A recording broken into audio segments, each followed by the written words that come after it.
اب آپ اس مبارک سلسلے کا چوتھا حلقہ سماعت فرمائیں۔ بعض لوگوں کو بڑی غلطی لگتی ہے، وہ کہتے ہیں حضور کے بیٹوں کا نام شاید طیب بھی تھا اور طاہر بھی تھا۔ یہ طیب طاہر آپ کے بیٹوں کا نام نہیں تھا۔ بہت سارے لوگ بلکہ بڑے اچھے خاصے پڑھے لکھے لوگ جو ہیں وہ بھی حضور کے بیٹوں کے نام طیب طاہر لکھ دیتے ہیں، حالانکہ حضور صلی اللہ علیہ وسلم کے کسی بیٹے کا نام طیب اور طاہر نہیں تھا۔ آپ کا پہلا بیٹا القاسم تھا، دوسرا بیٹا عبداللہ تھا۔ عبداللہ کے لقب دو تھے، حضور اس کو طیب پکارتے تھے اور ماں اس کو طاہر پکارتی تھی۔ یہ آپ کا لقب تھا، نام عبداللہ تھا۔ اور ایک بیٹا حضور کا نام ابراہیم تھا، جو بی بی ماریا قبطیہ سے، جو مقوقس نے حضور کو ہدیہ بھیجا تھا، اس میں اس عورت سے پیدا ہوئی۔ اور قاسم جو ہے تقریباً وہ بھی 6-7 سال کی عمر میں فوت ہو گئے، عبداللہ بھی صغر سن میں فوت ہو گئے، اور ابراہیم جو ہیں وہ تو ابھی دودھ پینے کی عمر میں تھے کہ فوت ہو۔ اس لیے ایک صحیح حدیث مبارک میں ہے، حضور نے فرمایا ان لہ برزۃ فی الجنہ، میرے بیٹے کے لیے اللہ نے جنت میں بھی دایا کا انتظام کیا ہے، وہ دودھ پلاتی ہے۔ اور حضور نے یہ بھی فرمایا تھا کہ اگر میرے اوپر نبوت کا دروازہ بند نہ ہو جاتا تو شاید میرا بیٹا ابراہیم جو ہے یہ بھی اللہ کا نبی ہے۔ اتنی شان۔ اور آپ کی 4 بیٹیاں تھیں، سیدہ فاطمہ، سیدہ زینب، سیدہ رقیہ، سیدہ ام کلثوم رضوان اللہ تعالی علیہن اجمعین۔ یہ سب کے سب جو ہیں بی بی خدیجہ کی بات۔ اور اسی سے دشمنان اسلام، دشمنان دین کا یہ پراپگنڈا کہ حضور نے اتنی شادیاں کی اور حضور نے اتنی شادیاں کی اور حضور نے اتنی شادیاں کی، جیسے رشدی بدبخت نے لکھا، تسلیمہ نسرین نے لکھا، اور اسی قسم کے ملعونین جن کو اصل میں تو بغض ہے اسلام سے اور دین محمد مصطفیٰ صلی اللہ علیہ وسلم سے، اور پھر وہ الزام لگانے میں بہانوں کی تلاش میں ہوتے ہیں کہ کوئی ہمیں موقع مل جائے تو ان نے یہ ثابت کرنے کے لیے کہ دیکھو جی ہمارے نبی عیسیٰ علیہ السلام نے تو ایک بھی شادی نہیں کی اور حضور پاک نے تو 11 شادیاں فرمائیں، تو نعوذ باللہ آپ کو تو بس عورتوں کا ہی ہر وقت خیال تھا کہ جہاں گئے شادی کر لی، جہاں گئے شادی کر لی۔ تو یہ ایک الزام ہے جس کی کوئی حقیقت۔ آپ خود اندازہ فرمائیں کہ آپ کے بچے کی عمر اگر 25 سال ہو تو آپ اس کے لیے 40 سال کی بیوی نہیں ڈھونڈتے۔ اور خاص طور پہ آپ تو ڈاکٹر ہیں ماشاءاللہ، پڑھے لکھے لوگ ہیں، سمجھدار ہیں، آپ دیکھ لیں کہ سرزمین مکہ کی گرمی ہو تو 40 سال کی عمر کے بعد عورت میں رہتا کون سی جوانی رہتی؟ چلو ٹھنڈے علاقے کی عورتیں تو پھر بھی بیچاری کچھ لمبی زندگی گزارنے کی صحت ہے، لیکن سرزمین مکہ کی گرمی ہو اور یہاں پر کھجور کی غذا ہو تو 40 سال کے بعد عورت میں باقی کیا رہ جاتا ہے کہ نعوذ باللہ اس کے لیے محض شہوانی جذبے سے شادی کی جائے، پھر آدمی کنواری لڑکی سے شادی کرے۔ اور حضور نے تو جب تک بی بی خدیجہ زندہ رہی 25 سال تک اور کوئی شادی نہیں، یعنی حضور صلی اللہ علیہ وسلم کی عمر 25 سال، زوجہ کی عمر 40 سال، اور حضور پھر 50 سال کی عمر پہ پہنچ گئے اور آپ نے کوئی شادی نہیں کی۔ تو جو جوانی کا حصہ تھا حضور کا وہ تو سارا بی بی خدیجہ کے ساتھ گزر گیا۔ تو جس سے ثابت ہوا کہ حضور کی کوئی شادی جو تھی دراصل وہ اپنے منشے سے نہیں تھی، بلکہ یہاں بھی میرے اللہ کی نگرانی تھی اور اللہ کے فیصلے تھے۔ اس لیے حضور صلی اللہ علیہ وسلم کی بعد میں شادی ہوئی بی بی عائشہ سے، بعد میں شادی ہوئی بی بی صفیہ سے، بی بی ام سلمہ سے، وہ بھی بوڑھی عورت تھی، بی بی سودا سے، وہ بھی بوڑھی عورت تھی۔ بی بی صفیہ سے کیوں ہوئی کہ خیبر کے سردار کی بیٹی تھی۔ سب لوگوں نے کہا کہ حضور سردار کی بیٹی ہے، اچھا ہے کہ اگر آپ نے کسی اور کو دینا ہے باندی بنا کے تو بہتر ہے اپنی باندی بنا لے تاکہ کچھ تو سرداروں کی عزت ہو جائے۔ تو حضور صلی اللہ علیہ وسلم نے اس بنا پہ شادی کی۔ اور پھر سب سے بڑی بات یہ ہے کہ جس نبی کے اٹھنے پہ سونے پہ بھی اللہ کا پہرا ہو، اس پیغمبر کی شادیاں منشاء خداوندی کے بغیر کبھی ہو سکتی؟ یہی وجہ تھی کہ جب سیدہ عائشہ صدیقہ رضی اللہ تعالی عنہا پہ تہمت لگی، منافقین نے تہمت لگا دی، تو حضور صلی اللہ علیہ وسلم نے بڑا لمبا واقعہ ہے، قرآن میں بھی موجود ہے، حضرت عمر سے پوچھا کہ عمر تمہاری کیا رائے ہے کہ بی بی عائشہ پہ تہمت لگا دی گئی ہے، میں اس کا کیا کروں؟ بی بی عائشہ کو چھوڑ دوں، طلاق دے دوں، کیا حل کروں؟ تو حضرت عمر نے کہا حضور پہلے تو یہ آپ کا داخلی معاملہ ہے، اس میں مجھے حق نہیں ہے دخل دینے کا، لیکن اگر آپ سے رائے لیتے ہیں تو مجھے بھی اجازت ہے کہ میں آپ سے 1-2 باتیں پوچھ لوں، آپ ناراض تو نہیں ہوں گے؟ حضور نے فرمایا کہ نہیں۔ تو حضرت عمر نے پوچھا کہ یا رسول اللہ، بی بی عائشہ سے جو شادی ہے یہ آپ نے اپنے منشے سے کی ہے یا حکم خداوندی سے؟ حضور نے فرمایا کہ نہیں، اللہ کا حکم ہے، وہ تو جبریل اس کی تصویر لے کر بھی میرے پاس آئے تھے، یہ تو اللہ کا حکم ہے۔ تو اس نے کہا حضور ہمیں اپنے بیٹوں کے لیے اچھی لڑکی مل جاتی ہے، اللہ کو اپنے نبی کے لیے پاک لڑکی نہیں ملی، ایک غلط لڑکی ڈھونڈ لی اللہ نے آپ کے لیے، یہ تو پھر اللہ میں نقص ہوا، اور اللہ تو ہر نقص سے پاک ہے۔ اور اس کے بعد نے کہا حضور میرا مجھے ایک دوسرا سوال بتا دیں، پھر آپ کی مرضی جو فیصلہ کریں، آپ کے بدن مبارک پر یہ اڑتی ہوئی مکھی جو ہے گندی ہے بیٹھتی ہے؟ حضور نے فرمایا کہ نہیں۔ میں کہا حضور آپ پر اللہ گندی مکھی تو نہیں بیٹھنے دیتے، آپ کے بستر پر ناپاک عورت کو بیٹھنے دیں؟ فسریان رسول اللہ، حضور کا چہرہ کھل۔ حضور نے فرمایا عمر تمہاری رائے بڑی عجیب ہے، اور گھر پہنچی اور اللہ کا قرآن نازل ہو گیا بی بی عائشہ کی صفائی میں۔ اس لیے میرے کہنے کا مقصد یہ تھا کہ اگر صرف سیرت رسول کے اس پہلو پہ آپ غور کریں کہ حضور کی شادیاں کیوں ہوئیں، کب ہوئیں، کیا عمر تھی، تو آپ حیران ہو جائیں گے کہ یہ بھی سیرت کا ایک عظیم پہلو ہے جس کو دشمنوں نے حضور پر اعتراض کا ذریعہ بنا۔ اللہ تبارک و تعالی آپ کو مجھے حضور کی سیرت پہ چلنے کی توفیق دے۔ اللہم صلی علی سیدنا محمد وعلی آل سیدنا محمد۔ برادران اسلام، دروس سابقہ میں ہم نے سیرت پاک صلی اللہ علیہ وسلم، سیرت سیدنا محمد مصطفیٰ حبیب کبریا صلی اللہ علیہ وسلم کے کچھ پہلوؤں پہ بات کی تھی۔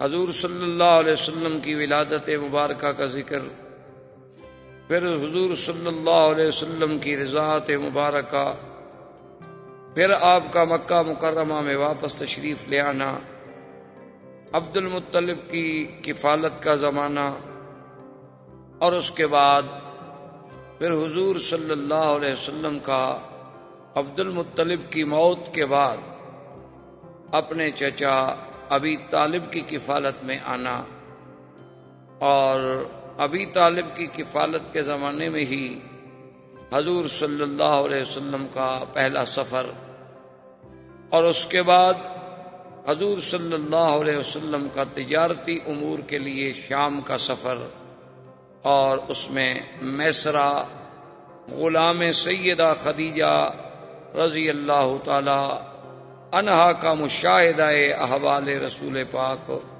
صلی اللہ علیہ وسلم، اور اس سے متاثر ہو کر سیدہ خدیجہ رضی اللہ تعالی عنہا نے حضور صلی اللہ علیہ وسلم کو خود دعوت نکاح پیش کی، اور حضور صلی اللہ علیہ وسلم نے اس دعوت کو قبول فرما لیا، اور آپ کا پہلا نکاح جو ہے وہ سیدہ خدیجہ رضی اللہ تعالی عنہا سے سر انجام پایا۔ یہاں تک ہم نے باتیں عرض کی تھی۔ اصل میں 2-4 روز سے مجھے تکلیف تھی، 1-2 دن حرم میں درس بھی 2 درس نہیں ہو سکے، لیکن آج ہمارے ایک بزرگ مدینہ منورہ سے تشریف لائے تھے، تو سیرت بھی مدینے والے کی اور مدینہ منورہ کا مہمان بھی ہو، تو یہ مناسب نہیں تھا کہ میں چھٹی کروں، ورنہ حقیقتاً مجھ میں اتنی ہمت نہیں تھی، اور نہ ہی مزید بولنے سے اور گلے پہ اثر، لیکن بہرحال جب اللہ کی رحمت ہوگی تو سب باتیں خود بخود ٹھیک ہو جائیں گی۔ تو سیدہ خدیجہ الکبریٰ رضی اللہ تعالی عنہا دنیا کائنات میں وہ سب سے خوش نصیب خاتون ہیں، وہ سب سے خوش قسمت خاتون ہیں کہ جن کے مقدر میں سرکار دو عالم صلی اللہ علیہ وسلم کی زوجیت کا شرف آیا اور سب سے پہلے آیا۔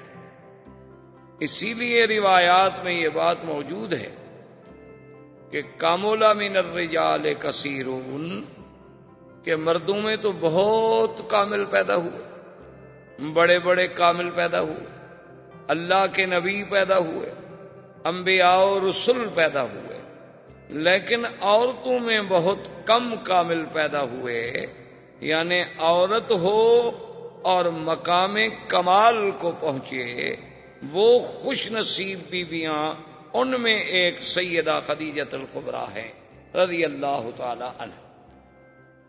اسی طرح بی بی آسیہ، جنہوں نے فرعون کے گھر میں رہ کر بھی سیدنا موسیٰ علیہ السلام پہ اسلام لائیں، ایمان لائیں، اور اسی طرح بی بی مریم علیہ السلام جو سیدنا عیسیٰ علیہ السلام کی والدہ ہیں، اور اللہ نے انہیں بھی بہت بڑے شرف عظیم سے نوازا، اور اسی طرح اخت موسیٰ علیہ السلام، اور اسی طرح سیدہ عائشہ رضی اللہ تعالی عنہن اجمعین، یہ وہ خوش نصیب با کمال خواتین ہیں کہ جن کو اللہ نے مدارج کمال، مدارج جمال سے اور مدارج مقامات رفیع سے نوازا، کہ جن کا ذکر قرآن میں، حدیث پاک میں، لسان نبوت پہ آیا،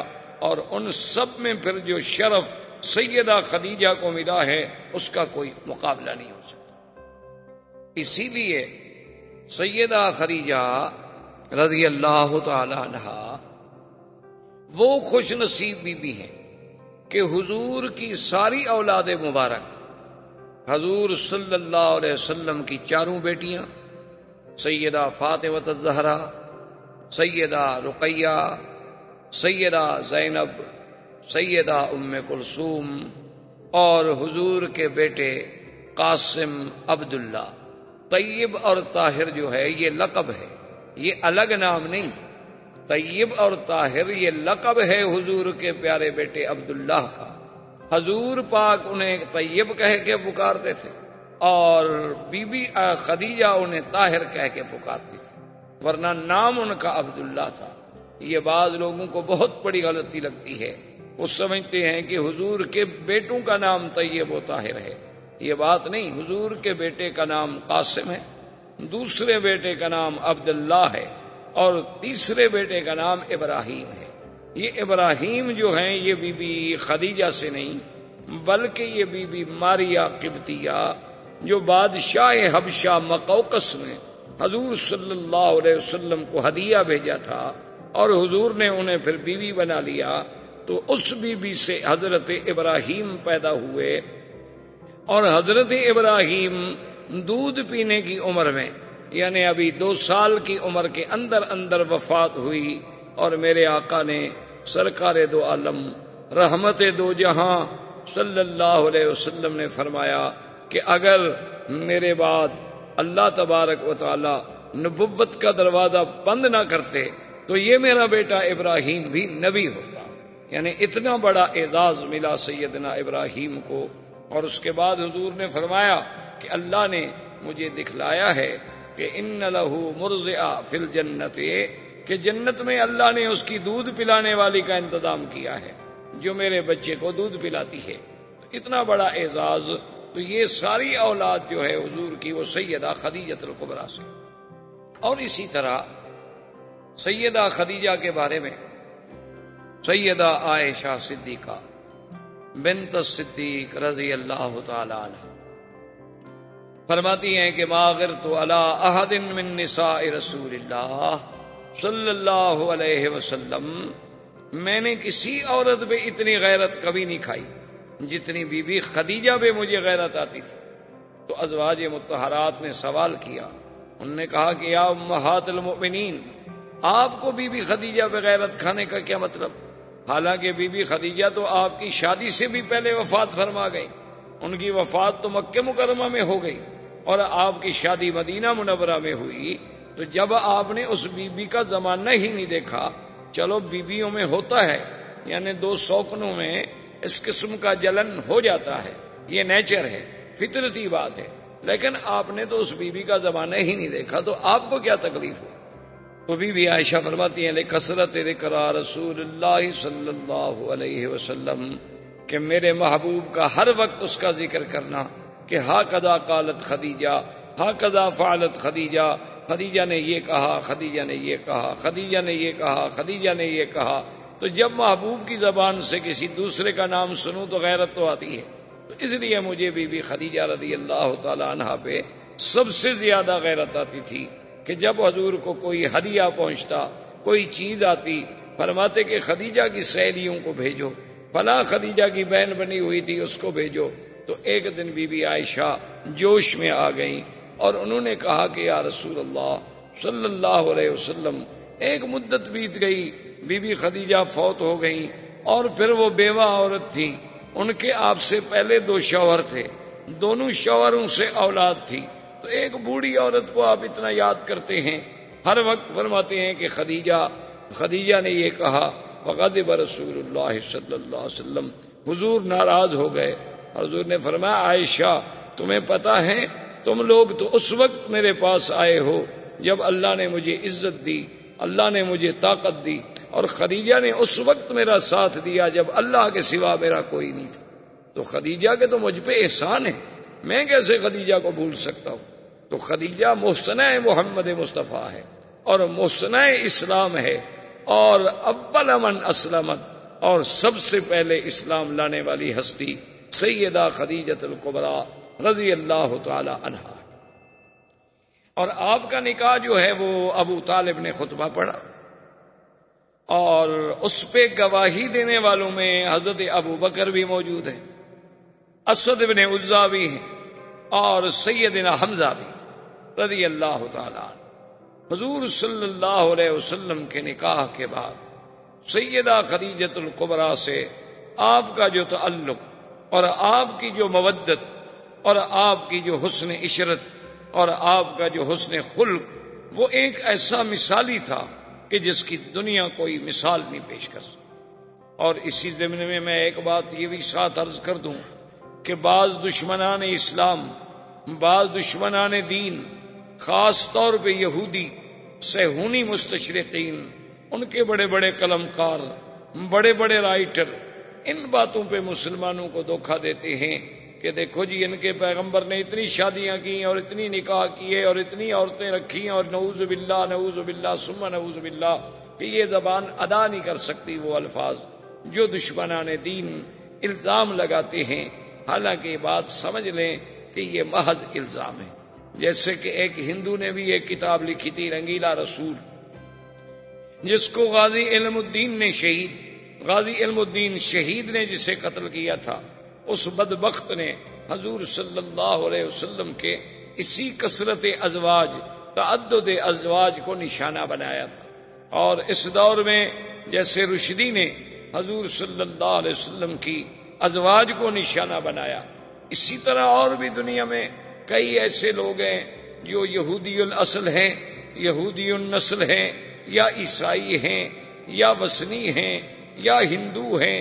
ایسے بدبخت پیدا ہوئے کہ جنہوں نے لوگوں میں یہ تاثر دیا کہ حضور پاک نے اتنی شادیاں کر لیں اور حضور کو تو بس یہی تمنا تھی، اور نعوذ باللہ آپ کی طبیعت کا میلان اسی طرف زیادہ تھا. تو اس بات کو سمجھیں کہ یہ محض الزام ہے. نمبر 1، سب سے پہلے تو آپ اس ماحول پہ غور کریں جس ماحول میں سرکار دو عالم پیدا ہو. یہ زیادہ شادیاں کرنا یہ کوئی نئی بات نہیں تھی.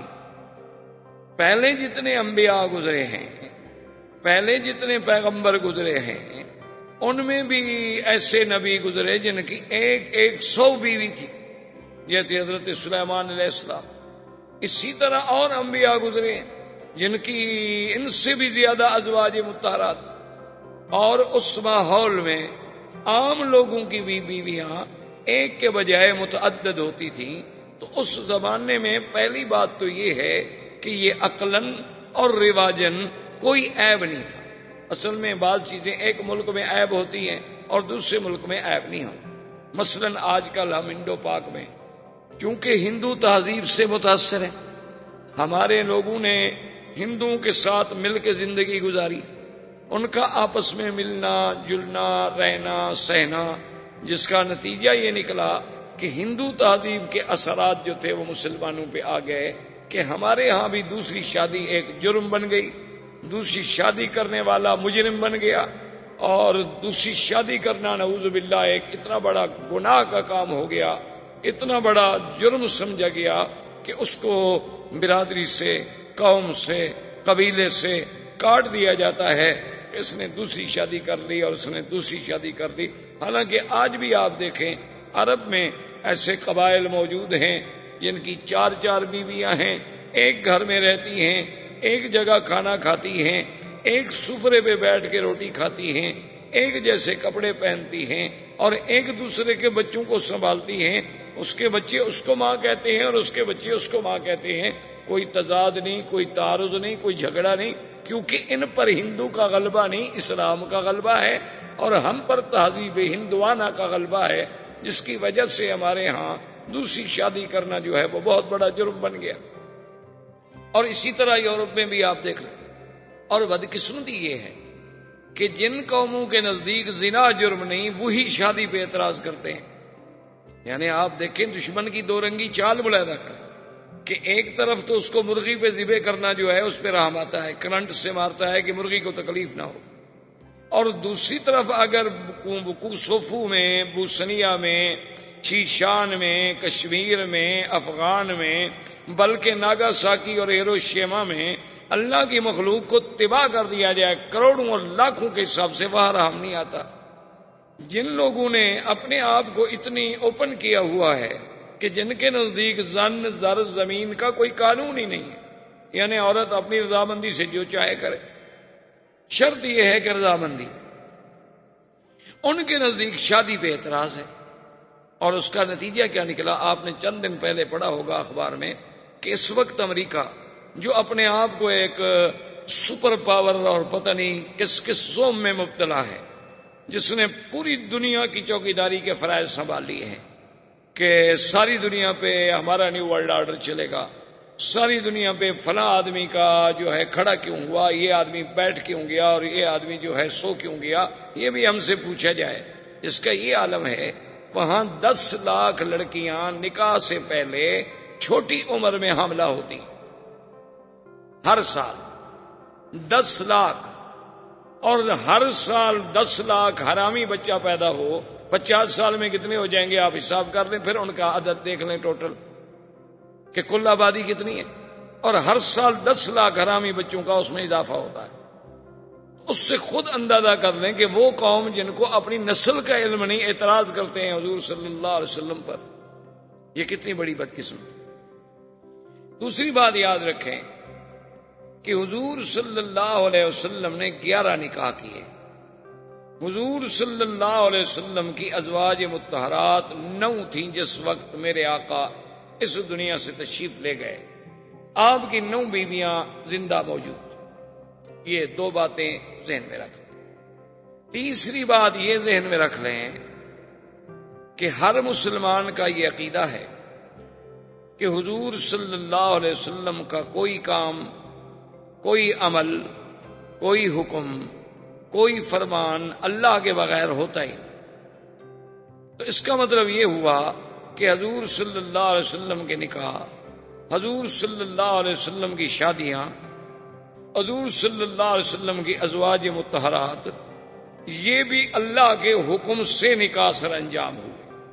تو جب اللہ کا حکم ہو تو اللہ کا رسول اپنے حکم، خدا کے حکم کو کیسے توڑ سکتے ہیں؟ یہ بات ذہن میں رکھ لیں۔ اور اس کے ساتھ اب سیرت کا بھی ایک پہلو دیکھیں۔ سارے قرآن میں آپ نظر ڈالیں، پہلے تو نظام عالم یہ ہے، سنت اللہ یہ ہے کہ اللہ قرآن میں عورتوں کا ذکر زیادہ نہیں فرماتے، بلکہ وہ مردوں کے تابع ہو کے ایک حکم عام دے دیا جاتا۔ لیکن کہیں کہیں یہاں ذکر بھی آیا تو وہاں لفظ امرأہ استعمال کیا گیا۔ یاد رکھو، ایک لفظ ہے امرأہ، ایک لفظ ہے زوجہ۔ ان دونوں لفظوں میں جو فرق ہے وہ لغت کے ماہرین عرب سمجھتے ہیں کہ زوج، زوجہ، زوجہ جو ہے یعنی یہ ایک برابری کا لفظ ہے۔ زوج 2 عدد، جو دونوں چیزیں برابر ہیں اس کو کہتے ہیں زوج۔ تو زوجہ اور زوج یعنی گویا کہ دونوں ایک ہی گاڑی کے 2 پہیے ہیں اور برابر ہیں۔ امرأہ میں وہ معنی نہیں ہوتا، اس میں آتا ہے مطلقاً عورت۔ امرأہ کا معنی ہوتا ہے مطلق عورت، زوجہ کا معنی ہوتا ہے کہ زوج کی برابری کرنے والی عورت. دونوں کو ذرا سمجھنے کی کوشش کریں. اچھا اب دیکھو، ایک آدمی اگر عرب میں مثلا دوسری شادی کر لے اور اس کے بچے سے پوچھو تو وہ بھی یہ عورت کیا ہے، وہ کہے گا امی، یہ میری ماں ہے. دوسری عورت کے بارے میں پوچھو کہ یہ کون ہے، وہ کہے گا امرأۃ ابی، وہ کہے گا یہ میرے باپ کی بیوی ہے. حالانکہ بات تو ایک ہے کہ ہر باپ کی بیوی اس کے لیے کیا ہے، ماں ہے، لیکن وہ دونوں میں فرق کرتا ہے. وہاں تو کہے گا امی یا کہے گا زوجۃ ابی، اور یہ کون ہے، امرأۃ ابی، یہ میرے باپ کی عورت ہے.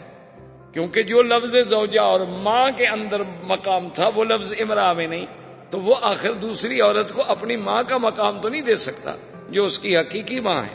اس کا مرتبہ کیسے وہ دے سکتا ہے؟ ٹھیک ہے اس کے باپ نے شادی کر لی، وہ اس کی ماں بن گئی، لیکن حقیقی ماں کا مقابلہ تو نہیں کر سکتی. اب دیکھیں پورے قرآن میں اللہ تبارک و تعالی نے جہاں جہاں بھی نام لیا، فرمایا اذ قالت امرأۃ عمران، عمران کی بیوی امرا. ضرب اللہ مثلا للذین کفروا امرأۃ نوح وامرأۃ لوط. اللہ نے مثال بیان کی حضرت لوط کی بیوی اور حضرت نوح کی بیوی، لیکن امرأۃ نوح، امرأۃ لوط. نوح بھی پیغمبر، لوط بھی پیغمبر، لیکن ان کی بیویوں کو قرآن کیا کہتا ہے، امرأۃ نوح امرأۃ لوط. ضرب اللہ مثلا للذین آمنوا امرأۃ فرعون اذ قالت رب ابن لی عندک بیتا فی الجنہ.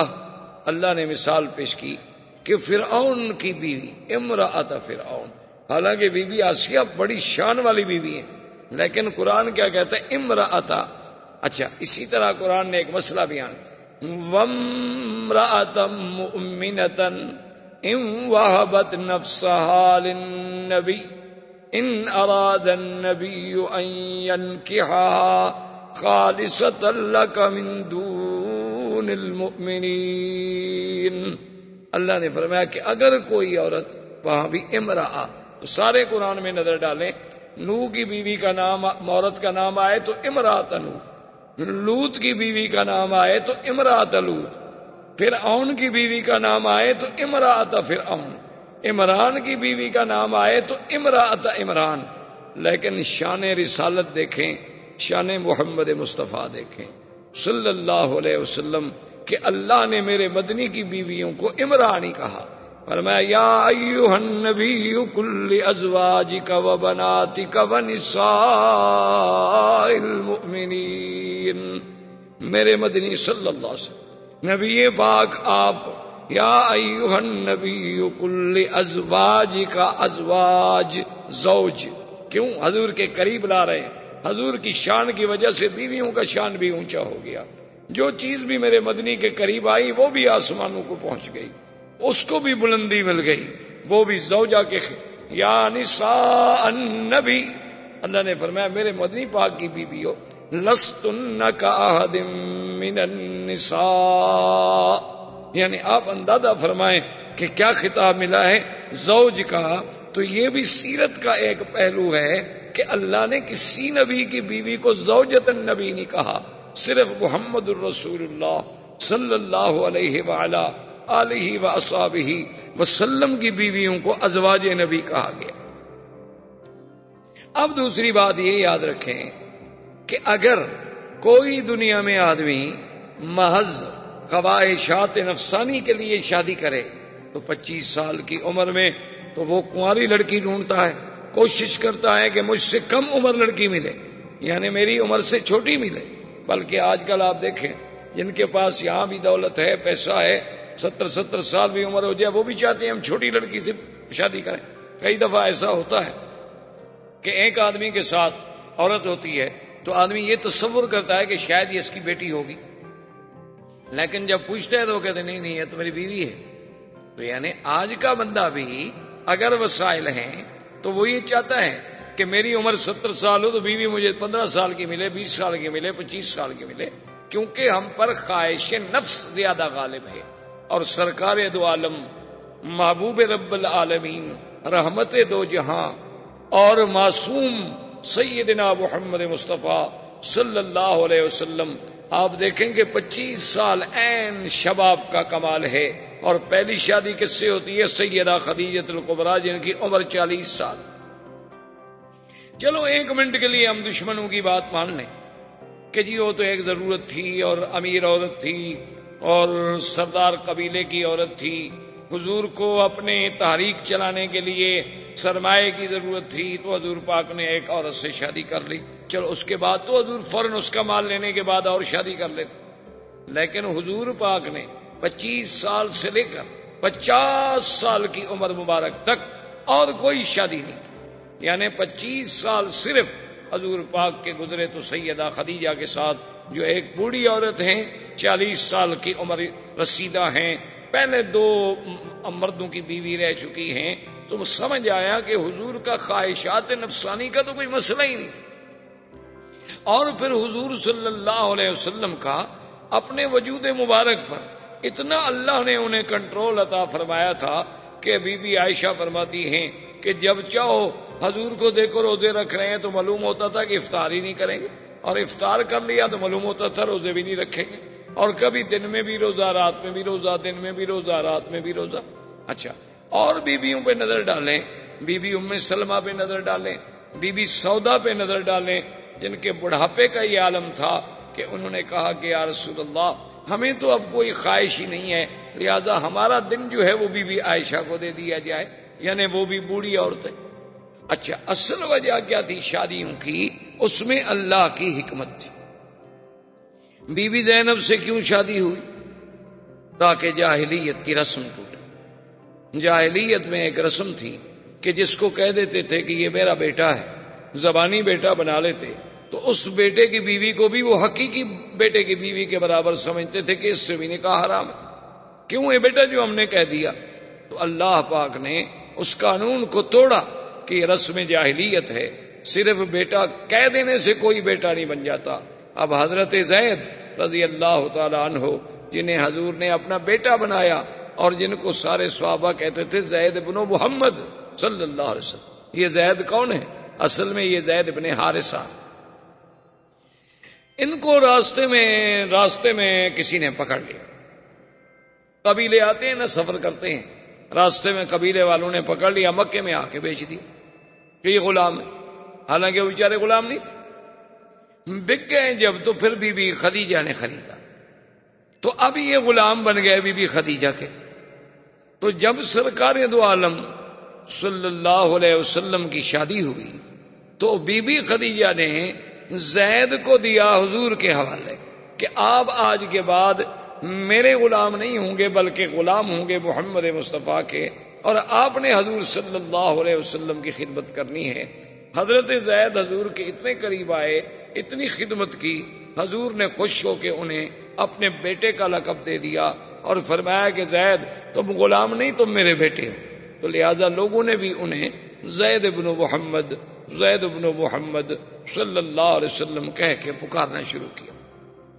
اب اللہ کی شان دیکھیں کہ ان کے والد حارث وہ جناب تلاش کرتے کرتے کرتے کرتے مکے میں پہنچ گئے، اور انہیں پتہ لگا کہ تمہارا بیٹا تو یہاں موجود ہے زید۔ انہوں نے جا کے زید کو پکڑا، جب پکڑا تو پہچان لیا، آخر بیٹا بیٹا ہوتا ہے۔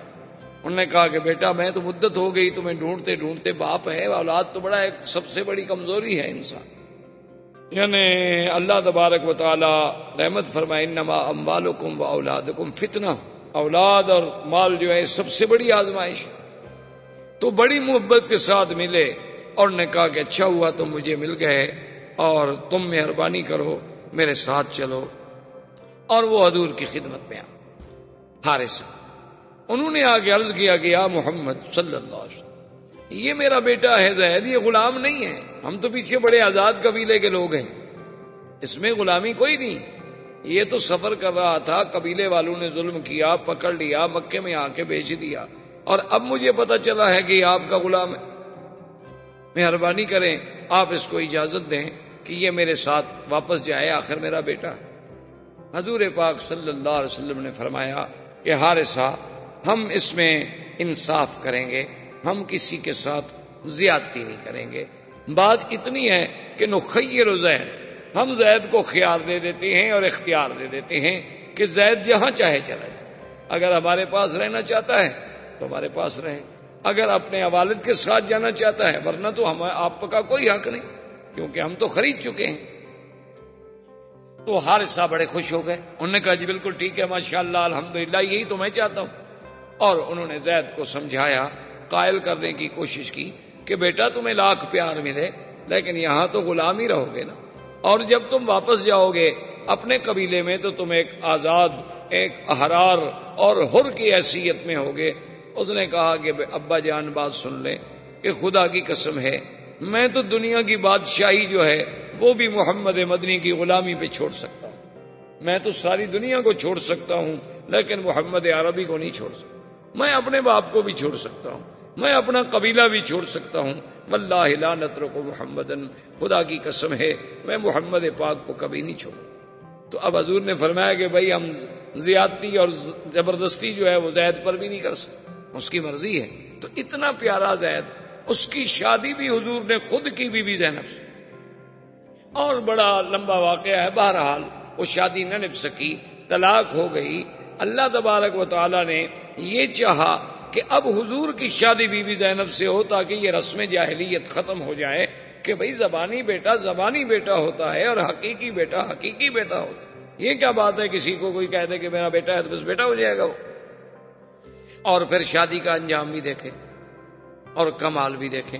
حضور نے پیغام بھیجا بی بی زینب کو اپنے نکاح کے لیے، ویسے بھی حضور کی پھوپھی کی بیٹی تھی اور زید کی طلاق کی وجہ سے وہ دل شکستہ بھی تھی۔ حضور نے جب پیغام بھیجا، اس زمانے کی بیویوں کی بھی شان نرالی، تو بی بی نے جواب یہ بھیجا، اس نے کہا کہ بات یہ ہے کہ حضور پاک سے تو اعلیٰ، افضل، اجمل، اکمل دنیا میں کوئی اللہ کی مخلوق میں پیدا ہوا ہی نہیں اور نہ ہوگا، لیکن میں شادی نہیں کر سکتی، استخیر ربی، میں اپنے اللہ سے جب تک مشورہ نہ کر لوں میں جواب نہیں دے سکتی ہاں میں یا نہ میں استخارہ کروں گی۔ اور استخارے کا معنی یہ ہوتا ہے کہ ہم اللہ سے پوچھ رہے ہیں کہ اللہ میاں یہ کام کریں یا نہ کریں، تو استخارے میں جو بات ہوگی میں پھر جواب۔ آدمی واپس آ گیا، اس نے آ کے یہ جواب دیا، اللہ نے قرآن نازل کیا۔ بی بی زینب کہتی ہیں کہ ما لبث الا قلیلا، تھوڑا سا وقت گزرا تھا کہ میں حیران ہوئی کہ حضور میرے گھر میں آئے اور بغیر کچھ اندر تشریف لے آئے، اجازت بھی نہیں لی، اذن بھی نہیں مانگا۔ تو میں حیران ہو گئی کہ اللہ کا نبی کسی کے گھر میں آئے اور بغیر اذن، بغیر اجازت کے اندر تشریف لے آئے، یہ کیا ہو گیا؟ تو حضور پاک نے فرمایا کہ زینب تم کس بات کا اذن کہہ رہی ہو؟ اللہ نے قرآن نازل کر دیا ہے کہ فلما قضا زید منہا وطرا زوجناکہا لکی لا یکون علی المؤمنین حرج، کہ محمد پاک ہم نے تمہارا نکاح عرشوں سے کر دیا۔ تو اس لیے بی بی زینب کہا کرتی تھی باقی بیویوں سے کہ تم کس بات پہ میرا مقابلہ کرتی ہو؟ تمہارے نکاح تو ماں باپ نے کیے اور تمہارے نکاح زمین پہ ہوئے، یہ تو میں ہی ایک عورت ہوں جس کا نکاح اللہ نے کیا اور عرش پہ ہوا۔ تو اب بتائیں جناب، یہ نکاح اللہ کے حکم سے ہوا، اس میں حضور صلی اللہ علیہ وسلم کی تمنا کا، بلکہ حضور تو چاہتے تھے کہ یہ نہ ہو، حضور تو یہ چاہتے تھے کہ زید طلاق نہ دے، یہ رشتہ قائم رہے، لیکن اللہ کے حکم سے رشتہ ہوا۔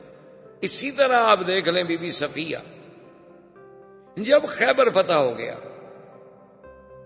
اور اللہ نے مسلمانوں کو غلبہ دیا، یہودی زیر نگیں آ گئے، انہوں نے جزیہ دینا طے کر لیا، خیبر کے تمام قلعے فتح ہو گئے، تو بی بی صفیہ جو ہیں یہ خیبر کے سردار کی بیوی تھیں اور ایک بہت بڑے سردار کی بیٹی تھی، بہت بڑے سردار کی بیٹی تھی۔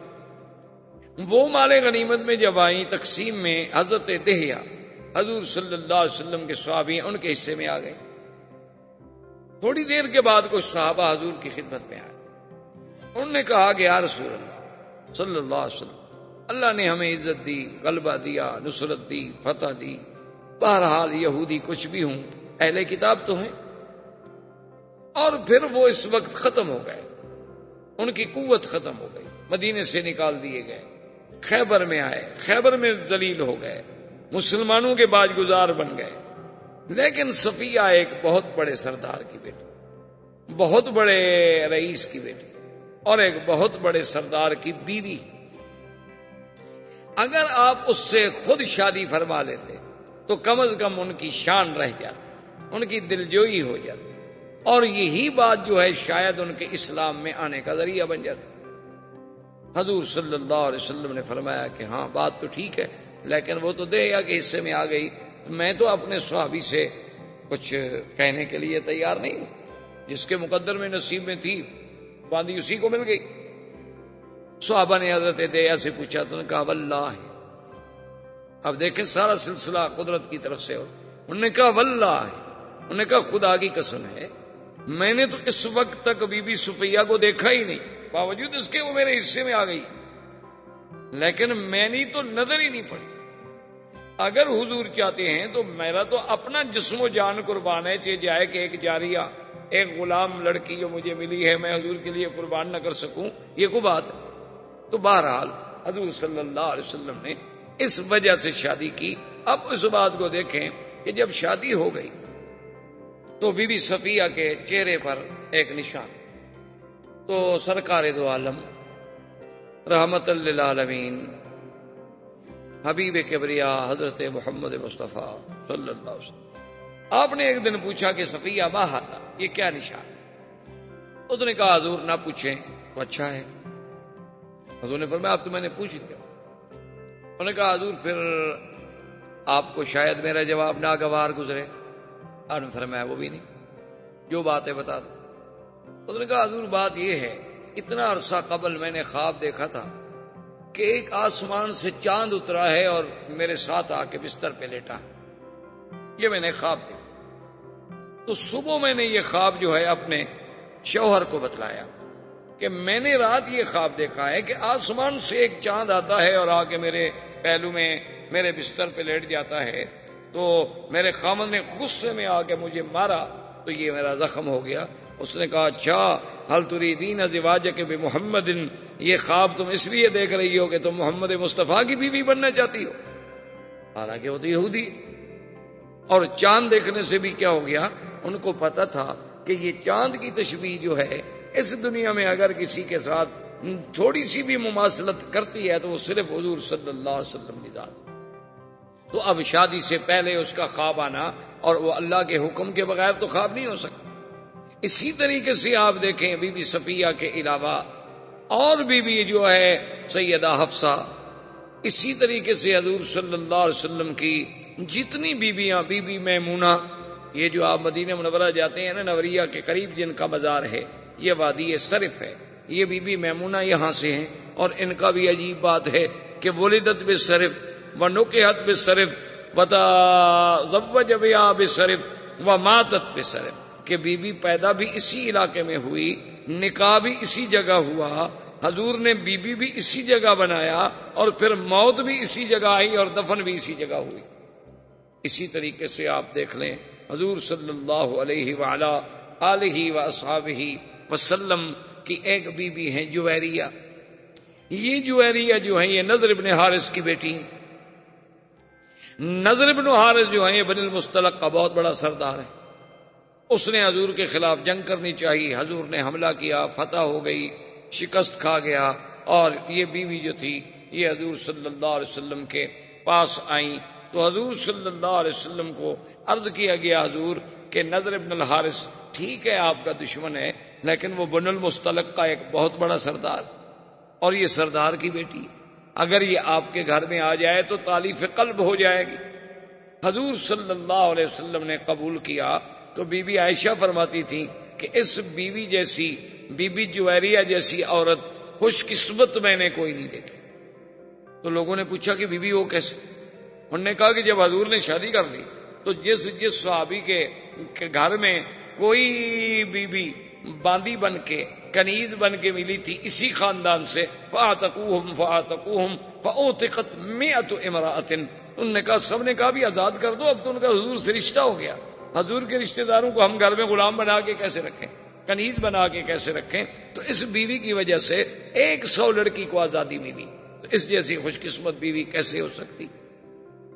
بی بی ام حبیبہ ابو سفیان کی بیٹی, پہلا خاوند جب فوت ہو گیا حضور صلی اللہ علیہ وسلم سے شادی ہوئی تو ایک ایک نکاح پہ آپ نظر دوڑائیں، ایک نکاح میں بھی حضور صلی اللہ علیہ وسلم کی خواہش نفسانی یا حضور صلی اللہ علیہ وسلم کی تمنا آپ کو نظر نہیں آئے گی، بلکہ اللہ کا احکام، اسلام کا پھیلانا، دین اسلام کی قوت کا ذریعہ بننا، اور وہ دین جس نے قیامت تک چلنا ہے۔ حضور کی داخلی زندگی کے بارے میں ہمیں کون خبر دے؟ یعنی خارجی زندگی تو صحابہ کے سامنے ہے، لیکن حضور کی داخلی زندگی، حضور کے گھر کی زندگی، حضور کی نیند، حضور کی تہجد، حضور کا رات کا پڑھنا، حضور صلی اللہ علیہ وسلم کا گھروں میں بیٹھنا، حسن معاشرت، یہ ساری چیزوں کا سبق کون دے سکتا تھا؟ اس لیے اللہ کو منظور یہ تھا کہ حضور صلی اللہ علیہ وسلم کی تعدد ازواج ہوں، تاکہ یہ بھی ایک ذریعہ بنے دین مصطفیٰ صلی اللہ علیہ وسلم کو پورے عالم میں پھیلنے۔ اور پھر عدل دیکھیں، اللہ نے ہر مسلمان مرد کے لیے 4 بیویوں کی اجازت دی کہ ہر آدمی 4 بیویاں کر سکتا۔ قرآن پاک میں موجود ہے، فَانكِحُوا مَا طَابَ لَكُم مِّنَ النِّسَاءِ مَثْنَىٰ وَثُلَاثَ وَرُبَاعَ فَإِنْ خِفْتُمْ أَلَّا تَعْدِلُوا فَوَاحِدَةً، یعنی اگر چاہو تو 4 عورتوں سے شادی کر سکتے، بھائی یک وقت ایک آدمی اپنے گھر میں 4 بیویاں رکھ سکتے۔ اچھا، اب اگر فرض محال ایک بیوی مر جائے، 3 ہو گئی، تو پھر چوتھی شادی اور کر سکتا۔ 2 بیویاں مر جائیں تو اب 2 شادیاں اور کر سکتا ہے۔ فرض محال خدا نہ کرے جھگڑا ہو گیا، اس نے ایک بیوی کو طلاق دے دی، تو پھر 3 بچ گئی، تو اب ایک اور بیوی کر سکتا ہے۔ لیکن ادھر دیکھیں، اللہ نے اپنے نبی کو 9 بیویوں تک کی تو اجازت دے دی، لیکن پابندی کیا لگا دی؟ آپ نے، اللہ نے حکم فرما دیا کہ میرے نبی آج کے بعد آپ ان بیویوں کے بجائے اور کوئی شادی نہیں کر سکتے، کہ اس میں سے کسی کو طلاق دے دیں اور شادی کر لیں، نہیں، یا ان میں کوئی بیوی مر جائے تو اس کے بدلے میں اور بیوی لے آئے، نہیں، بس اب اللہ نے آپ کے مقدر میں یہ رکھ دی، یعنی اجازت تو 9 کی دے دی، لیکن آگے ہمیشہ کے لیے پابندی لگا دی۔ آگے اللہ تبارک و تعالی نے پابندی لگا دی۔ یہاں عام آدمی کو 4 کی اجازت تو دی، لیکن آگے پابندی نہیں لگائی۔ اور اسی طرح دیکھیں کہ ایک دفعہ حضور صلی اللہ علیہ وسلم اپنی بیویوں سے کسی مسئلے میں ناراض ہو گئے، اور آپ نے قسم کھا لی کہ میں 1 مہینے تک کسی بیوی سے بات نہیں کروں۔ اس کو کہتے ہیں شریعت میں ایلا۔ حضرت عمر رضی اللہ تعالی عنہ کو جب پتہ چلا کہ حضور نے اپنی بیویوں کو طلاق دے دی، تو حضرت عمر تشریف لائے اور بی بی حفصہ سے بے حد ناراض، اور انہوں نے کہا کہ دیکھو تم لوگ حضور کو ہر وقت تنگ کرتی ہو، خرچہ چاہیے، اور حضور خرچہ دیتے ہیں تو تم صدقہ و خیرات کر دیتی ہو، اور حضور صلی اللہ علیہ وسلم کو پریشان کرتی ہو ہر وقت، تو یہ بات جو ہے باعث خطرہ ہے، اور ہو سکتا ہے کہ حضور نے اگر طلاق دے دی تو اللہ تو قادر ہے حضور کے لیے اور بیویوں کا انتظام کر لیں، اللہ کو کیا مشکل ہے۔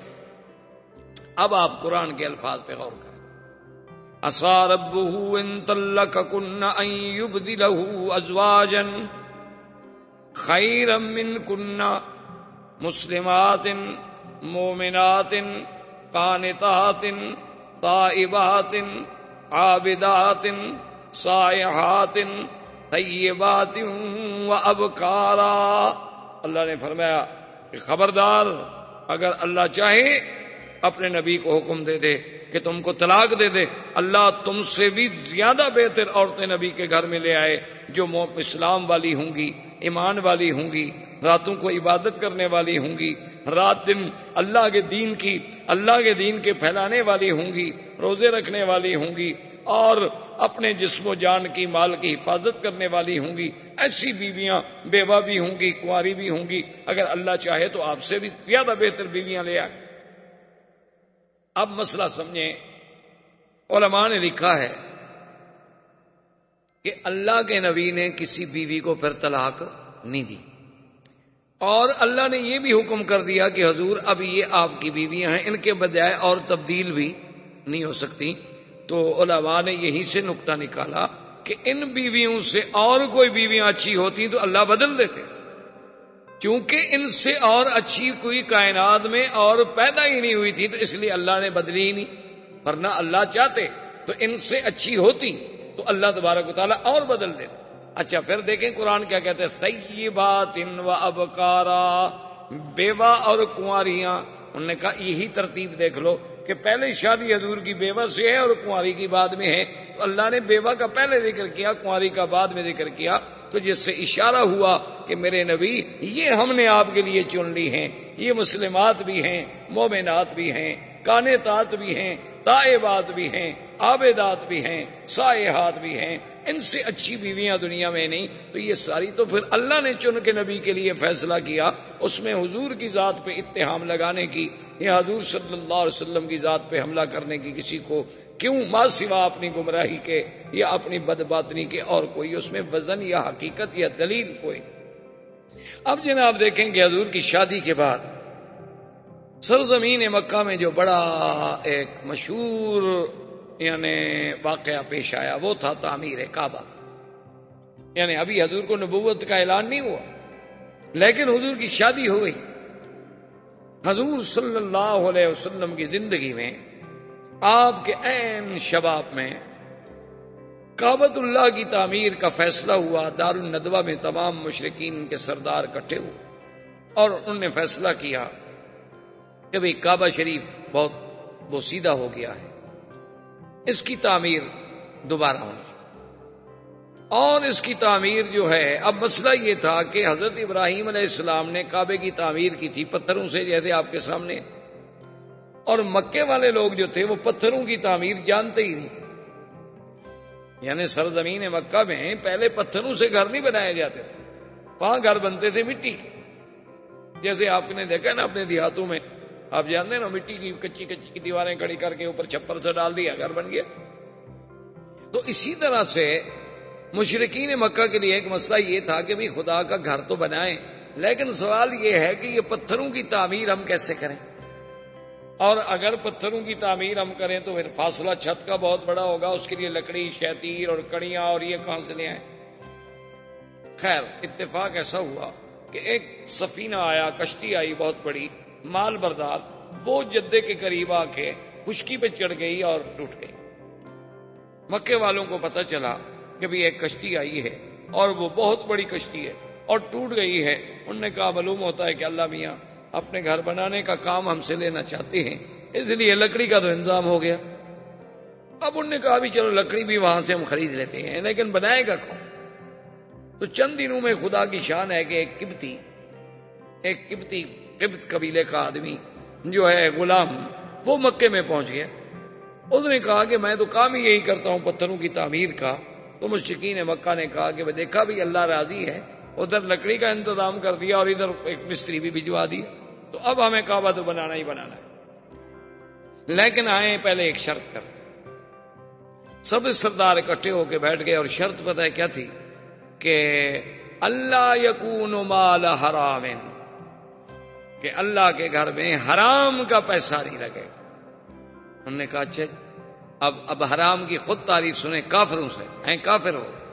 انہوں نے کہا ولا مال مہر بغی، بعض لوگ جو ہیں لڑکیاں رکھ کے زنا کے پیسے لیتے تھے، انہوں نے کہا وہ پیسہ بھی اس میں شامل نہیں ہوگا. ولا مال ظلم، کسی نے کسی پہ ظلم کر کے پیسہ چھینا ہوا ہے تو وہ پیسہ بھی کعبے میں نہیں لگے گا. ولا ربن، اور کسی نے سود کا پیسہ لیا ہوا ہے تو وہ بھی کعبے میں نہیں لگایا جائے گا. حالانکہ وہ سود کھاتے تھے، ان کے نزدیک کوئی سود حرام شرام نہیں تھا، نہ ان کے نزدیک کوئی زنا شنا حرام تھا. بھائی کوئی بری بات تھی، لیکن حرام حرمت حلال کا تو کوئی مسئلہ ہی نہیں تھا ان کے نزدیک.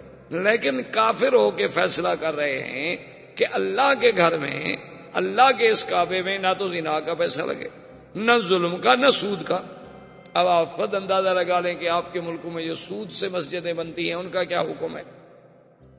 بڑی بڑی مسجدیں بناتے ہیں انشورنس والے، بینک والے، ماشاءاللہ. حالانکہ ایک مسئلہ یاد رکھیں، جو مسجد حرام کے پیسوں سے بنائی جائے اس میں نماز نہیں ہوتی. جو مسجد زمین کسی سے ظلمن چھین کے بنائی جائے اس سے نماز نہیں ہوتی. جو مسجد گورنمنٹ کی زمین پڑی ہوئی ہے ان کی اجازت کے بغیر بنائی جائے وہاں بھی نماز نہیں ہوتی. نماز کے لیے تو پاک جگہ کی ضرورت ہے کہ وہ جگہ پاک ہو، وہ دیواریں پاک ہوں، اس میں پیسہ پاک ہو، پڑھنے والے پاک ہوں. تو اب یہ کافر ہیں، مشورہ کر رہے ہیں، مشورہ ہو گیا، اب اس کے لیے پیسے اکٹھے کیے تو پیسے تھوڑے ہو گئے، کیوں حلال کے پیسے اکٹھے کرنا تو بہت تھوڑا ہے نا جی۔ تو انہوں نے جب کہا کہ بھئی اب یہ پیسے تو اس سے تو عمارت نہیں بنتی، انہوں نے کہا اچھا ایسا کرتے ہیں کعبہ شریف کو تھوڑا چھوٹا کر دے، لیکن حرام کے پیسے نہیں رکھتے۔ تو یہ جو ہجر اسماعیل ہے جس میں میزاب رحمت ہے، یہ حتیم جسے آپ کہتے ہیں، تو اس طرف سے انہوں نے کعبۃ اللہ کا کچھ حصہ باہر نکال کے دیوار اندر کر دی، کعبہ چھوٹا ہو گیا۔ تو انہوں نے کہا کعبہ شریف چھوٹا کر دو لیکن حرام کا پیسہ نہیں لگے۔ حلال کے پیسوں سے وہ لکڑی خریدی، سارا سامان تیار ہو گیا۔ اب مسئلہ یہ تھا کہ پہلے آخر کعبہ گرے گا تو بنے گا نا، اگر پہلی عمارت گرائی نہ جائے تو بنائے کیسے؟ اب انہوں نے کہا جی بات تو ٹھیک ہے لیکن گرائے کون؟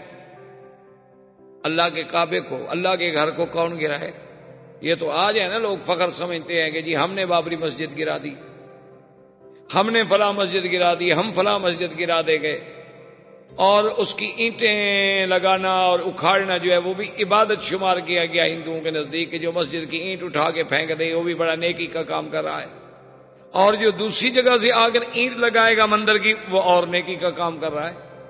جب عقل پہ پردے پڑ جائیں تو پھر اللہ ہی ہدایت دے سکتا ہے، انسان تو نہیں دے سکتا۔ انہوں نے کہا جی خدا کے گھر کو کیسے توڑیں؟ بڑی مشکلوں کے بعد ولید ابن المغیرہ ان کا بہت بڑا سردار تھا، اس نے کہا کہ بات سنو، میں بوڑھا آدمی ہوں، یہ ولید وہ ہیں جو حضرت خالد کے باپ۔ انہوں نے کہا میں بوڑھا آدمی ہوں، ایسا کرتے ہیں کہ پہلے کعبہ شریف میں توڑتا ہوں، اگر تو مجھے کچھ نہ ہوا تو فہو المراد، ہماری منت پوری ہو گئی، اور اگر مجھے کچھ ہو گیا تو چلو میں بوڑھا آدمی ہوں، کوئی جوان تو نہ مرے نا۔ اب جناب جب کعبہ توڑنے کے لیے آئے، آخر دیوار کے اوپر چڑھیں گے تو توڑیں گے، اندر دیکھا تو ایک بہت بڑا اژدہا، ایک بہت بڑا سانپ بیٹھا ہوا ہے۔ اب جناب بھاگے پیچھے، انہوں نے کہا بھی اندر تو سانپ بیٹھا ہوا، اگر ہم نے پتھر وتھر گرا بھی دیے وہ تو اندر بیٹھا ہوا ہے نا، اس کا کیا کریں گے؟ اور وہ اتنا بڑا ہے کہ اس کو ہم مار بھی نہیں سکتے۔ انہوں نے کہا کہ اب اس کا علاج یہ ہے کہ سب مل کے رات اللہ سے دعا مانگ کہ اللہ میاں تو ہماری نیتوں کو تو جانتا ہے، ہمارا مقصد تو تیرے گھر کی تعمیر ہے، کوئی توہین تو ہے نہیں، ہم اس لیے تو نہیں توڑ رہے کہ تیرے گھر کو مٹا دیں، ہم تو اس لیے توڑ رہے ہیں کہ یہاں نیا بنائیں۔ تو کہتے ہیں کہ صبح جب ہوئی، سارے قریش سرزمین کعبہ پہ موجود تھے کہ اجیاد کی جانب سے ایک بہت بڑا پرندہ آیا اور اس نے اس سانپ کو اپنے چونچ میں پکڑا اور اٹھا کے سب کے سامنے لے گیا۔ تو انہوں نے کہا بھی معلوم ہوتا ہے اللہ راضی ہو گیا، سانپ بھی چلا گیا۔ پھر بھی انہوں نے کہا کہ نہیں بھائی یہ ٹھیک ہے، سانپ تو چلا گیا لیکن بہرحال ولید ہی توڑے۔ تو ولید کو دال لے کے کعبے کی دیوار پہ چڑھا، 2-3 پتھر توڑ دیے۔ انہوں نے کہا اب تو آؤ، کچھ نہیں ہوا۔ انہوں نے کہا کہ نہیں، ابھی رات گزرنے دو، ہم پہلے ہاتھیوں کے بادشاہ کا حشر دیکھ چکے ہیں، وہ بھی کعبہ توڑنے آیا تھا، ہم تو اتنی غلطی نہیں کرتے۔ اب 24 گھنٹے گزر گئے، اس نے کہا بھی اب تو میں ٹھیک ہوں، اب تو کچھ نہیں ہوا۔ انہوں نے کہا نہیں، پہلے تم اپنے بچوں سے کہو کہ وہ تمہارے ساتھ کھڑے ہو کے توڑے۔ تو ولید اپنے بچوں کو لے کے چڑھا اور دیوار پہ پتھر توڑے، پھر سارے قریش ملے، وہ دیواریں توڑی گئیں، اس کے بعد کعبہ بنایا گیا۔ تو اس کعبے کی تعمیر میں سرکار دو عالم صلی اللہ علیہ وسلم بھی شریک، یعنی حضور پاک صلی اللہ علیہ وسلم بھی اس کعبہ بنانے میں شریک تھے۔ اب جب حجر اسود کا وقت آیا، اب سب قوم لڑنے مرنے پہ آ گئی۔ حضور پاک کی ذات تھی جنہوں نے چادر بچھائی اور کہا قریشیوں سے کہ مت لڑو، تم ہر آدمی کونے پکڑ لے اور اٹھا کے لے چلو۔ جب کعبہ کے قریب آئے، حضور نے فرمایا تمہارا کام ختم ہو گیا، اب کعبۃ اللہ میں یہ پتھر جو ہے میں اپنے ہاتھ سے لگاؤں گا۔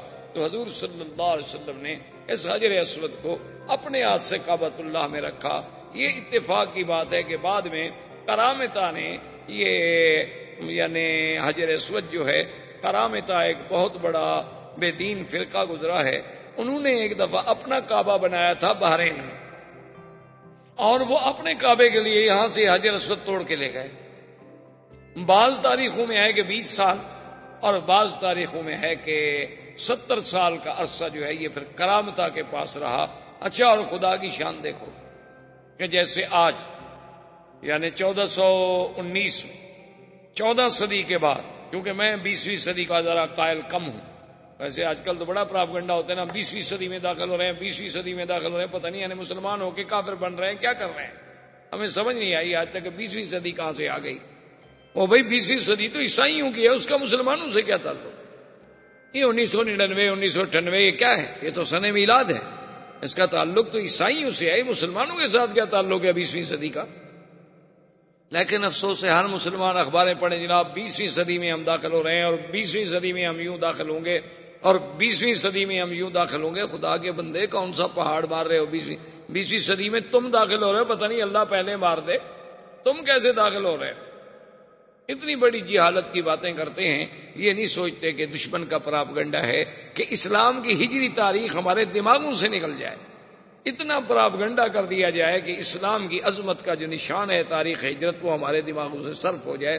کبھی آپ نے سوچا ہے، آپ کہتے ہیں جی کہ یعنی اچھے خاصے پڑھے لکھے دوستوں میں بھی کب بھی ہمارا درس ہو، کہتے ہیں نہیں منڈے شام، وہ بھی منڈے تو یہ مون ڈے کو کہتے ہیں، چاند دیوتا، سنڈے سورج دیوتا، یہ تو کافروں کے نام ہے، آپ نے پتہ نہیں کہاں سے یاد کیے ہوئے، یہ سب کافروں کے نام ہے، ویڈنسڈے سنڈے منڈے ٹیوزڈے، یہ سارے جو ہیں یہ کافروں کے نام ہیں، جو سورج کے پجاری اور تاروں کے پجاری ان کے نام، ان کا اسلام سے کیا تعلق؟ اسلام سیدھی بات کرتا ہے احد اثنین ثلاثہ اربعہ، بس 1 2 3 4، یا وہ نام لیتا ہے جس کا نام قرآن نے لیا ہے، اذا نودی للصلاۃ من یوم الجمعۃ فاسعوا الی ذکر اللہ وذروا البیع، تو بہرحال اور سبت کا نام لیتا ہے تو قرآن نے نام لیا۔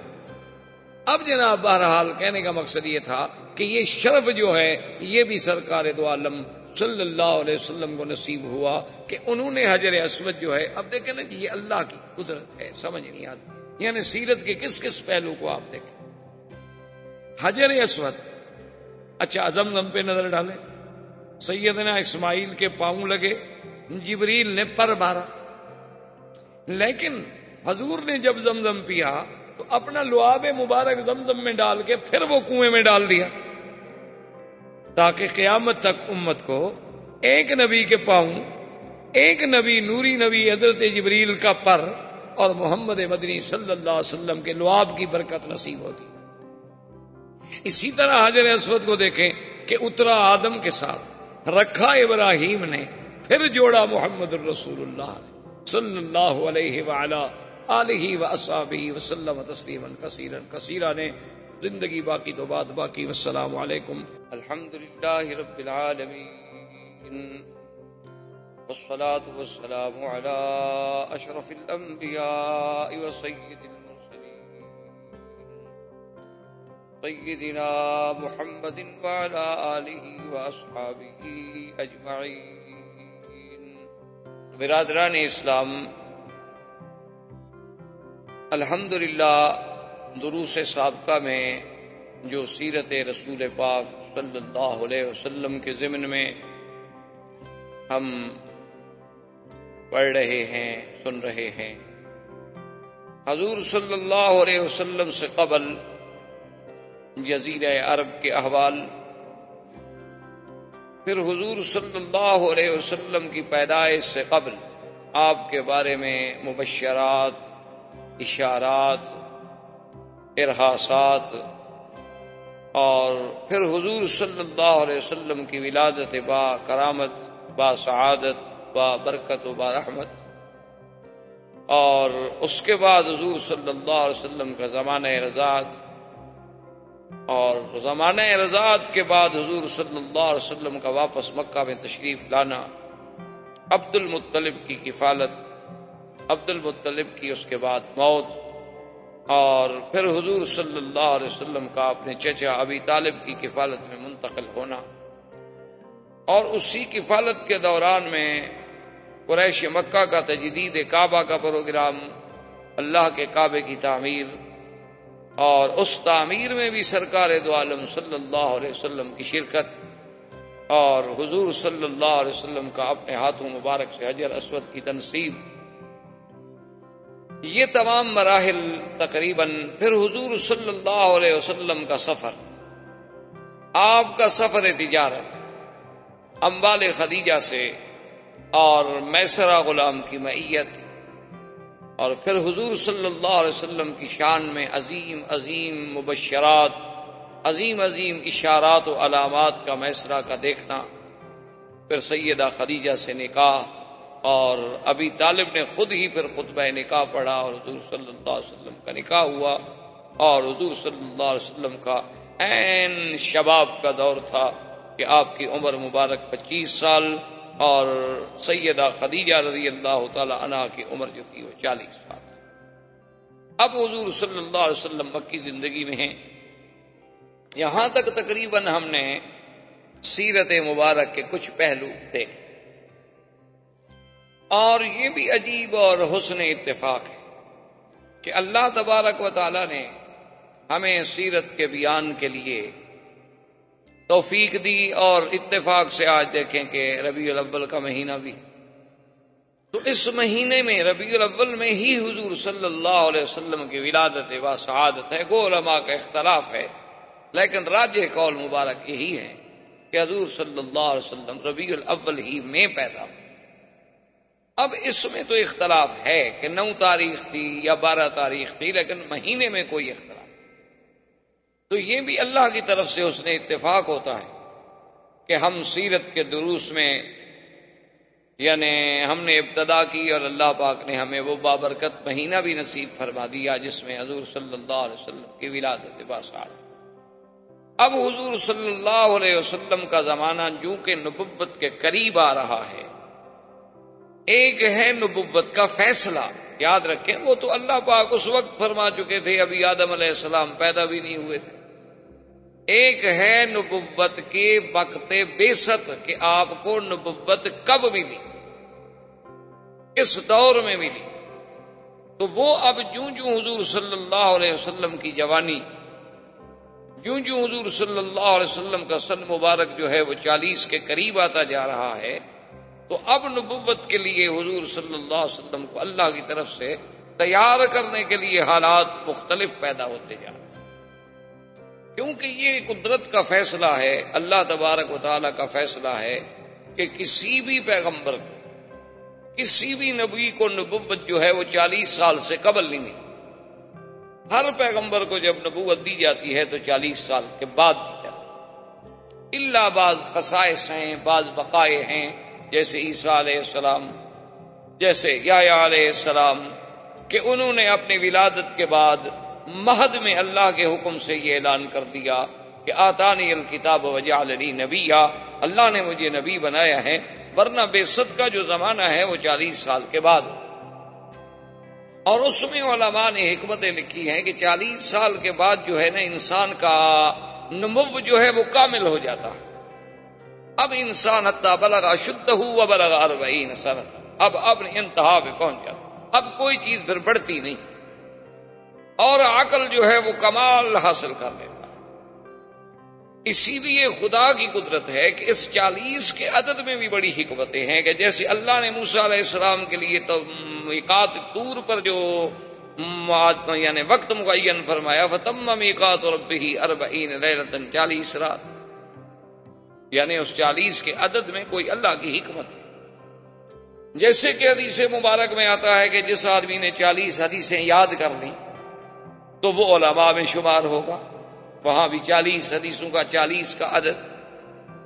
اسی طرح حضور صلی اللہ علیہ وسلم کی ایک حدیث مبارک ہے کہ جس شخص مدینہ منورہ میں 40 نمازیں ادا کی اس عالم میں کہ اس کی کوئی نماز جماعت سے نہ رہ جائے، یعنی باقاعدہ جماعت کے ساتھ مسجد نبوی میں حضور صلی اللہ علیہ وسلم کی مسجد میں ادا کرے، تو اللہ تبارک و تعالیٰ اس کو نفاق کی بیماری سے بچا لیتے ہیں، اور ایک روایت میں ہے کہ جہنم سے آزادی عطا فرماتے ہیں۔ تو وہاں بھی خدا کی قدرت ہے کہ 40 کا عدد جو ہے اللہ تبارک و تعالیٰ کو۔ اور اسی طرح علماء کرام نے یہ بھی لکھا ہے کہ جب انسان پیدا ہوتا ہے، کہ جب انسان کا وہ مادہ تولید جو ہے، وہ تخم انسانیت جو ہے، وہ جب اپنے ایک مقام معین پہ قرار مکین پہ جا کے ٹھہرتا ہے، پھر اس پر مراحل آتے ہیں کہ نطفہ ہے، پھر علقہ ہے، پھر مضغہ ہے، ثم خلقنا النطفة علقة فخلقنا العلقة مضغة فخلقنا المضغة عظاما فكسونا العظام لحما ثم انشأناه خلقا آخر۔ تو اس میں جو ترتیب ہے اس میں بھی 40 دن کا وقفہ ہے، ہر 40 دن کے بعد ایک تبدیلی۔ اور شاید اسی لیے بعض علماء کرام جو ہیں جیسے تبلیغی جماعت کے اکابر اور بزرگان جو ہیں انہوں نے بھی 40 دن کی محنت کے لیے وقت لگانے کے لیے قوم کو ایک پروگرام دیا ہے. وہ بھی شاید ان کے نظروں میں بھی یہی ہے کہ 40 سال میں تبدیلی آتی، چینج آتا ہے. جب 40 سال کسی دین کے کام پہ محنت کرے گا تو اس میں تبدیلی وہ لازماً بدلے. جب اپنے ماحول سے کٹ جائے گا، اپنے خاص دوستوں سے کٹ جائے گا، اپنے روز کے معمولات سے کٹ جائے گا اور 40 دن دین میں لگ جائے گا تو لازم تبدیلی. تو اب جو 40 سال قریب آ رہے ہیں حضور صلی اللہ علیہ وسلم کے لیے مبشرات کا اور رؤیا صادقہ کا جو ہے وہ زیادہ سے زیادہ ورود ہونے لگے. اسی لیے ایک صحیح حدیث مبارک میں ہے حضور صلی اللہ علیہ وسلم فرماتے ہیں کہ میں نے خواب دیکھے عجیب عجیب. اور ایک روایت بھی عائشہ صدیقہ سے رضی اللہ تعالی عنہا سے وہ فرماتی ہے کہ حضور صلی اللہ علیہ وسلم کے جو رویا تھے ایسے تھے کفلق الصبح، کہ جیسے یعنی آدمی رات کو خواب دیکھتا ہے یا رات ہوتی ہے اور صبح سورج نکل آتا ہے، اس سورج کے وجود میں کوئی شبہ نہیں ہوتا دیکھنے میں. حضور صلی اللہ علیہ وسلم کے رویات صادقہ ایسے ہوتے تھے کہ جو خواب دیکھا وہ بالکل ایسے آ جاتا تھا سامنے کہ جیسے دن ہو گیا، جیسے سورج چڑھا ہے. کیونکہ یاد رکھیں کہ رؤیا جو ہے، خواب جو ہے، اس خواب کے کئی قسمیں ہوتی. ایک تو ہوتے ہیں احلام. کیا مانا کہ کچھ خیالات، یعنی جو خیالات مثلا آپ کے ذہن میں تھے آج دن میں آپ دہراتے رہے، کچھ باتیں آپ کرتے رہے مثلا اپنے کام کی، اپنے احباب سے کسی مسئلے کی، تو وہی باتیں جو تھی وہ لاشعور میں بیٹھ گئی اور پھر وہی آپ کے سامنے آ. ایک تو خواب کی ہے قسم. اور ایک خواب ایسے ہوتے ہیں جو شیطان کی طرف سے ہوتے ہیں کہ شیطان جو ہے وہ انسان کی نیند کے اوقات میں آ کر مختلف تخیلات اور خیالات اور وساوس کے ذریعے اس کو ڈراتا ہے. یہ بھی خواب کی ایک قسم.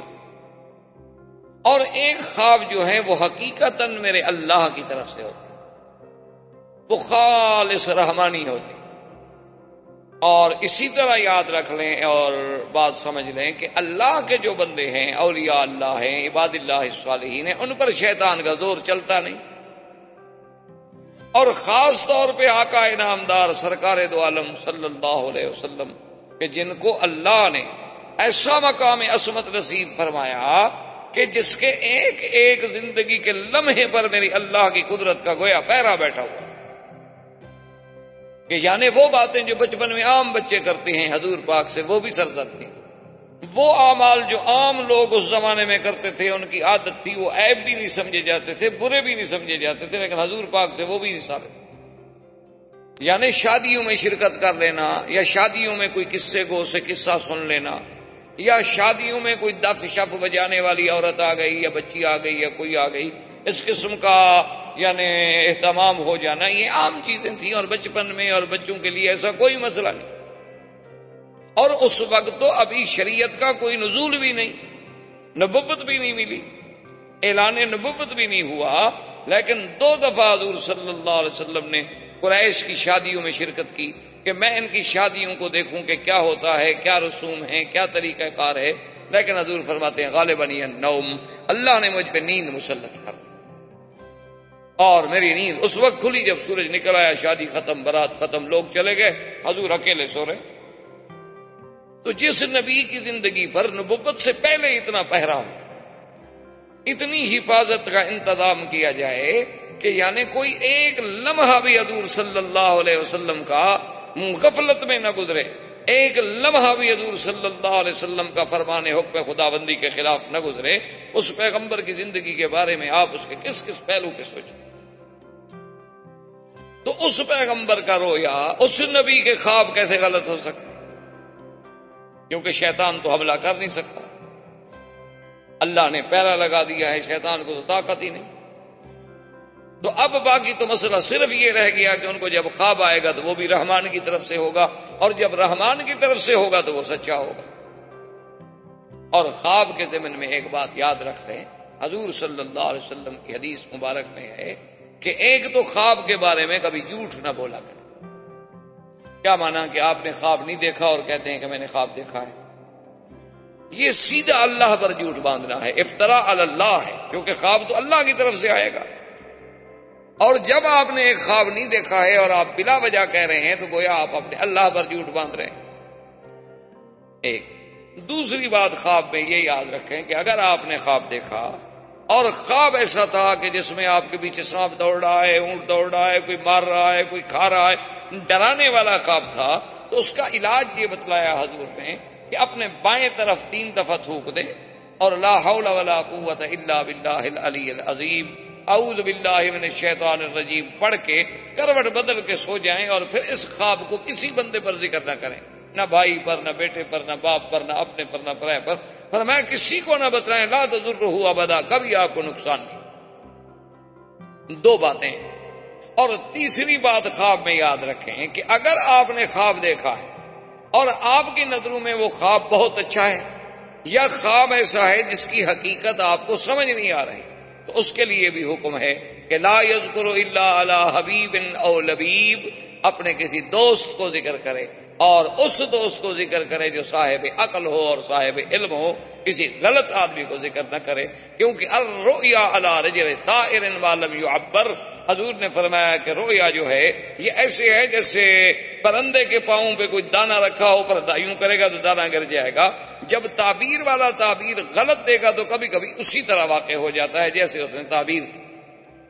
تو جب آپ کسی لبیب پر، کسی عالم پر اپنے خواب کا ذکر کریں گے تو وہ اس کی اچھی تعبیر پیش کرے گا، یا پھر آپ کو کسی اور عالم کے پاس بھیجے گا کہ بھئی میں حل نہیں کر سکتا، فلاں آدمی کے پاس چلے۔ تو خواب کے بارے میں بڑے بڑے احکام ہیں، لیکن اللہ کے نبی کا خواب ایسے ہوتا ہے جیسے اللہ کی وحی ہوتی ہے، یعنی جیسے وحی میں شک نہیں، اللہ کے نبی کے خواب میں بھی کوئی شک، کیونکہ نبی معصوم، شیطان کا حملہ ہو نہیں سکتا۔ جب بھی نبی کا خواب ہوگا تو رحمانی ہوگا، اور جب رحمانی خواب ہوگا تو وہ سچا ہوگا۔ اسی لیے بی بی عائشہ فرماتی ہیں کہ حضور کے ایسے خواب ہوتے تھے کہ فلک صبح ایسے معلوم ہوتا تھا کہ جیسے صبح سامنے، یعنی ایسی حقیقت۔ اور اسی لیے حضور پاک نے ارشاد فرمایا ہے، یہ خواب کی بہت بڑی اہمیت ہے۔ ایک حدیث مبارک میں یہ بھی آتا ہے کہ لم یبقى من النبوۃ الا المبشرات الرؤیا الصالحہ یراها المؤمن او یرا له، او کما قال النبی صلی اللہ علیہ وسلم۔ حضور نے فرمایا کہ اب نبوت تو ختم ہو گئی، اللہ نے مجھے خاتم النبیین بنا کے بھیجا، نبوت کا دروازہ بند، رسالت کا دروازہ بند، اب کچھ نہیں بچا۔ ہاں مبشرات ہیں، خواب ہیں کہ کبھی ایک عبد مومن صالح اللہ کا بندہ خود خواب دیکھتا ہے، یا اس کے لیے کوئی اور آدمی خواب دیکھتا ہے کہ بھئی میں نے آپ کے لیے یہ خواب دیکھا ہے بہت اچھا۔ کبھی آدمی اپنے لیے خود دیکھتا ہے اور کبھی اس کے لیے کوئی اور اللہ والا بندہ دیکھتا ہے۔ اور آپ نے فرمایا کہ یہ رؤیا جو ہے جز 46 جزءا من النبوت، کہ تقریباً یہ 46واں حصہ ہے نبوت کے حصے میں سے، یعنی 46واں حصہ ہے نبوت کے حصے میں سے۔ اور بدقسمتی سے اسی حدیث کو سامنے رکھ کر مرزا قادیانی نے اپنی نبوت کے لیے بھی ایک راستہ نکالنے کی کوشش کی۔ اس نے کہا کہ جب نبوت کی ایک جز تو باقی ہے، پھر نبوت بند تو نہ ہوئی، چلو 46 نہیں ہی صحیح۔ کیوں؟ دشمن تو انتظار میں ہوتا، مخالف جو ہے وہ انتظار میں ہو، باطل فرقے جو ہیں اسی انتظار میں بیٹھے ہوتے ہیں کہ اب مسلمانوں کے قرآن سے، حدیث سے کوئی ایک لفظ تو ہمیں ملے نا۔ احباب کرام، اس کے بعد اب آپ اس مبارک سلسلے کی CD نمبر 5 سماعت فرمائیں۔